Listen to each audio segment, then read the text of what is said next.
আসসালামু আলাইকুম। আজকে প্রতিদিনের মতো আরও একটি ভিডিও শেয়ার করার জন্য চলে আসছি। তবে কি জানেন, আজকের ভিডিওটা একটু ভিন্ন।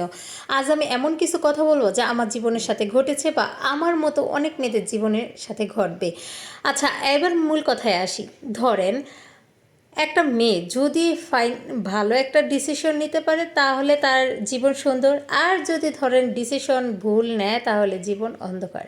কেন বললাম কথাটা শুনবেন। ছেলেদের কিন্তু জীবনে অনেক স্ট্রাগল করে লড়াই করে উপরে উঠতে হয়, মেয়েদের ক্ষেত্রে কিন্তু তা না। হ্যাঁ, ও মেয়েরাও স্ট্রাগল করে, ধরেন বাবার সংসারে যখন অভাব অনটন বা কোনো একটা পরিস্থিতি খারাপ হয় তখন করে, আর না হয় স্বামীর সংসারে, কিন্তু করতেই হবে বাধ্যতামূলক তা নয়। কিন্তু একটা ছেলের উপরে দায়িত্ব থাকে প্রথমত বউ, তারপর মা বাবা, তারপর বাচ্চা কাচ্চা, আল্লাহ যে কজনের সবার কত চিন্তা ভাবনা। মেয়েদের কিন্তু তা নেই, মেয়েরা নির্ভর করে স্বামীর উপর, আবার বিয়ের আগে বাবার উপর। কিন্তু দেখেন, যদি মেয়েদের ধরেন একটা ভালো একটা ছেলের সাথে বিয়ে হয়, সেই ছেলে তাকে রাজরানী বানিয়ে রাখে, তার কোনো টেনশন করতে হয় না, সে সব দিক থেকে সুখী, ঠিক আছে। আর যদি ধরেন একটা মেয়ে খারাপ ছেলের সাথে বিয়ে হয়, শ্বশুরবাড়ি খারাপ, সে যদিও রাজকন্যার মতো বাবার বাড়িতে জীবন কাটাইছে, কিন্তু এখন থেকে তাকে দাসী হয়ে থাকতে হবে সারাটা জীবন, যতটা দিন সে এখানে সহ্য করার ক্ষমতা রাখে। তাই আমি বলবো কি, তোমরা মেয়েরা যারাই আসো, ভালো একটা ডিসিশন নাও, জীবনটা সুন্দর করে সাজাও। এই যে দেখেন, সকালবেলা আমি রান্না করতে চলে আসছি, আমার দায়িত্ব এখানে আমি 5 মিশালি সবজি দিয়ে সারাপের জন্য রুই মাছ দিয়ে রান্না করব, আর হলো গুঁড়া মাছ আলু দিয়ে চচ্চড়ি করব, গিলা কলিজি ভুনা করব, করলা ভাজি করব, দেন শাপলা ভাজি আমার প্রিয়। বলতে পারেন শাপলা আবার মানুষ খায়? হ্যাঁ ভাই, মানুষ খায়, আমি তো মানুষ, আমি তো খাই, আর শুধু খাই না, ভীষণ পছন্দ করি। তো দেখেন, এখন ভাতটা বলক এসে পড়ছে, দেখে এটা একটু নামাই আমি এখন সার্ফের তরকারিটা করে নেব। এই যে সার্ফের তরকারি এদিকে আমি কষাইতেছি, তো একবারে সব মশলা দিয়ে একটু পানি দিয়ে তারপর কষাইতেছি। তো কষানো হয়ে গেলে সবজিটা দিয়ে দেব। আর ওর মাছ সাধারণত আমি বেশিরভাগ কষাই দেয়, কিন্তু রুই মাছটা না একটু ভেজে রান্না করলে, রুই আর পাঙ্গাস, তখন কিন্তু খেতে অনেক বেশি মজা লাগে।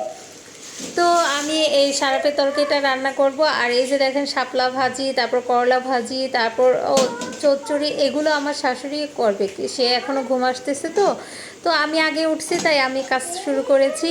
আর যখন আবার আমার শাশুড়ির কাজ মানে ওঠে আগে, সেই রান্নাবান্নাটা শুরু করে দেন, আমি তারপর তাকে যতটা পারি হেল্প করি। এইভাবে আমি আমার শাশুড়ি মিলেমিশে কাজ করি।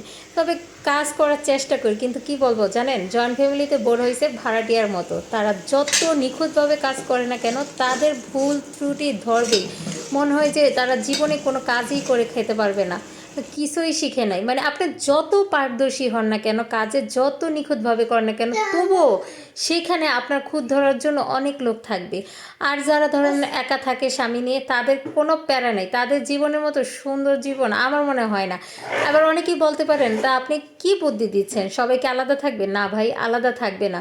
আপনারা মানে অনেক মেয়েদের খবর নিয়ে দেখেন, কিছু কিছু মেয়েরা সংসার নামে জেলখানে আটক আছে, না পারে নিজের মনের মতো একটা ড্রেস পরতে, না পারে নিজের পছন্দের খাবার খেতে, না পারে কোথাও ঘুরতে যেতে।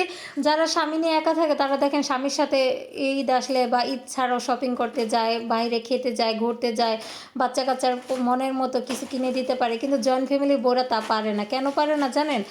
কারণ তাদের ছেলেরা তো বাবা মার কথা সব, তারা যখন ঘুরতে যেতে চায়, শাশুড়ি বা শ্বশুর যারাই আছে অনুমতি দেয় না, বাইরে ঘুরতে যেতে দেয় না, বা ভালো এক বউরে শপিংয়ে নিয়ে গেলে চোখ ফুটে যাবে, এই ধরনের কথা বলে আটকিয়ে দেয়। আর তাদের জীবনটা না এভাবে বাধা পড়ে যায়, শখের বয়সে কোনো শখই পূরণ করতে পারে না। এক সময় তাদের বয়স হয়ে যায়, তখন আর সেই শখটা থাকে না, তাদের সেই স্বপ্নটা আর পূরণ হলো না। যখন ইচ্ছে ছিল যে লাল শাড়ি পরে স্বামীর সাথে একটু ঘুরবে বা বাচ্চা কাচ্চাকে পছন্দের জিনিস কিনে দেবে, সব কিছুই একদম কবর দিয়ে দিতে হয় মনের মধ্যে। নিজেকে রোবট হয়ে সংসারের সব দায়িত্ব আর কাজ করে সীমাবদ্ধ রাখতে হয়। কিন্তু যারা একা থাকে তাদেরকে মানে কি বলবো, তাদের জীবনটা অনেক সুন্দর, স্বামীর সাথে সব কিছুই করতে পারে, সব ইচ্ছে পূরণ করতে পারে। তবে সবার ক্ষেত্রে এক নয়, কেউ কেউ স্বামী আবার একটু আলাদাও হয়। আচ্ছা, যাই হোক, আমার রান্নাবান্না শেষ, আজ এই পর্যন্তই। সবাই সুস্থ থাকবেন, ভালো থাকবেন, আল্লাহ হাফেজ।